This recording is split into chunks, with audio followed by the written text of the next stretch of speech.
कि अयोध्या में, अवधपुर में, कौशलपुर में जनकपुर के दूत आए हुए चिट्ठी लेके।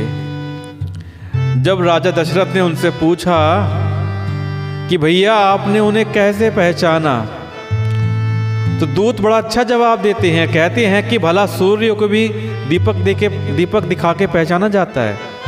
सूर्य तो स्वयं चमकता है। फिर वो कथा बताते हैं कि वहां पर किस प्रकार सीता स्वयंवर हुआ और अनेकों राजा एक से बढ़कर एक योद्धा एकत्रित हुए थे, लेकिन शिव जी के धनुष को कोई भी ना तोड़ सका था।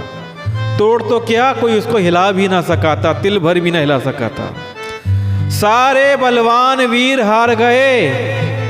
तीनों लोकों में जो वीरता का अभिमान करते थे, जिनको घमंड था, जो अभिमानी थे, उन सबकी वीरता का अभिमान, अहंकार नष्ट हो गया और शिव जी के धनुष ने सबकी शक्ति तोड़ दी। बाणासुर जो सुमेरु पर्वत को भी उठा सकता था, वो भी मन ही मन में हार कर धनुष के चारों तरफ चक्कर काट के परिक्रमा करके नमन करके चला गया। और जिसने खेल ही खेल में कैलाश पर्वत को उठा लिया था रावण, वो रावण भी वहां से पराजय प्राप्त करके चला गया। हे महाराज सुनिए, इतने वीर योद्धा वहां पर हार मान गए। रघुवंश मणि श्री रामचंद्र जी ने बिना ही प्रयास के शिव जी के धनुष को इस प्रकार तोड़ दिया जिस प्रकार कोई हाथी कमल की डंडी को तोड़ देता हो। और आज क्या कहते हैं कि धनुष टूटने की बात सुनकर परशुराम जी क्रोध भरे आए। उन्होंने बहुत प्रकार से आंखें दिखलाई। अंत में उन्होंने भी श्री रामचंद्र जी का बल देखकर अपना धनुष दे दिया। अब यहां पर लिखा है कि बहुत प्रकार से विनती करके वन को गमन किया। अब सुनिए जो बात पीछे रह गई थी कि परशुराम जी ने विनती क्यों करी थी। जब परशुराम जी को संदेह हुआ कि ये श्री राम जी ही पार ब्रह्म हैं, तब उन्होंने कहा कि मेरे पास ये विष्णु का धनुष है, आप इसको प्रत्यंचा चढ़ा के दिखाइए।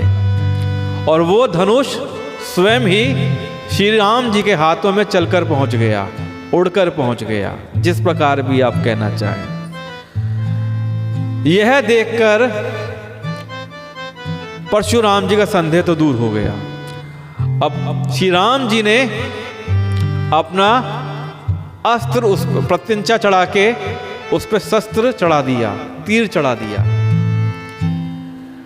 अब राम जी ने कहा ये तीर चढ़ा दिया है, अब आप बताइए इसे मैं कहां छोड़ूं।